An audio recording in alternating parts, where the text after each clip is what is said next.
A big shake-up could be coming for employers and employees with the government's proposed industrial relations bill set to be tabled in Parliament tomorrow.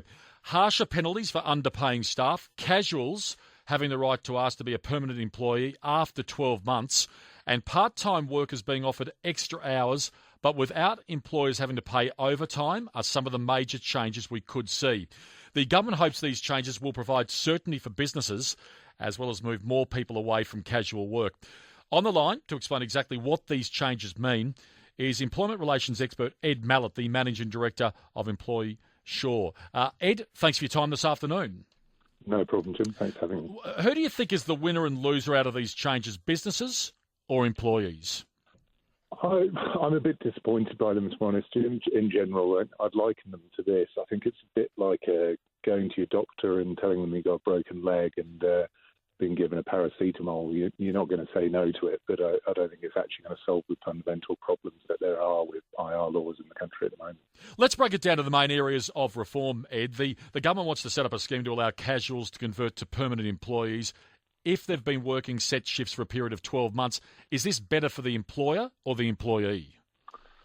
Again, I don't want to sound like I'm sitting on the fence, but neither really. That system already exists.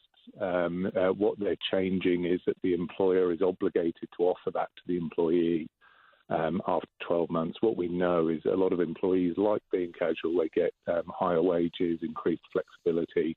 So not much change and not much difference on that one. Also announced today is cutting the overtime allowance for part-time workers. This means cutting the amount of extra money they earn, but it's supposed to stop the shift going to a cheaper casual. What do you make of that? That's an interesting one. The aim, as you say, is to try and stop the work going elsewhere, which is meant to reduce this concept of underemployment when people want extra hours but they're not getting given them. It'll be interesting to see whether that works.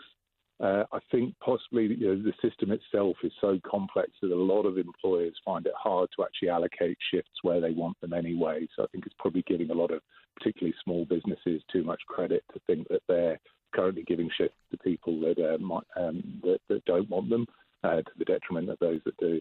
There's been a huge casualisation of the workforce. COVID has proved just that. But can these new laws fix that and push more people to permanent work?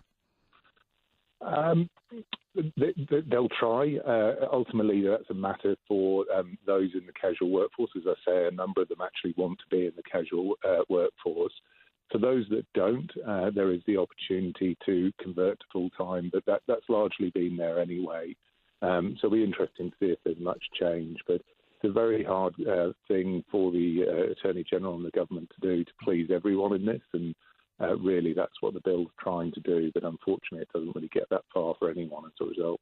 Okay. Before I let you go, the government also wants to see businesses caught underpaying their workers hit with hefty fines and even jail time. Do you think those are appropriate, or could it unfairly hurt those businesses who make an honest mistake? Jim, this is one that sort of it gets me a bit riled up, to be honest. I act for about 27,000 small businesses, and I'm yet to see a business that is intentionally underpaying their staff.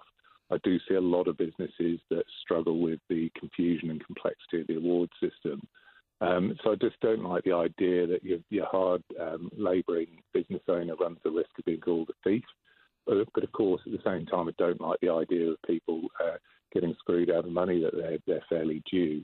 So a simpler system would be better, rather than throwing around big labels, in my view, about things like theft. More broadly, do you think these new laws will fix the huge underemployment issue that we see in this country? The laws are just one thing in that regard. We've obviously got a massive problem with the COVID crisis and how that's going to impact the economy for the next few years. The laws are going to help that, and they are one part of it. But there's obviously other facets to it that are really a bit beyond my pay grade to be able to comment. Well, it is complex, no doubts about it, and more will unfold tomorrow. Ed, thanks for your time this afternoon. No problem, Jim. That's employment relations expert Ed Mallett from Employsure.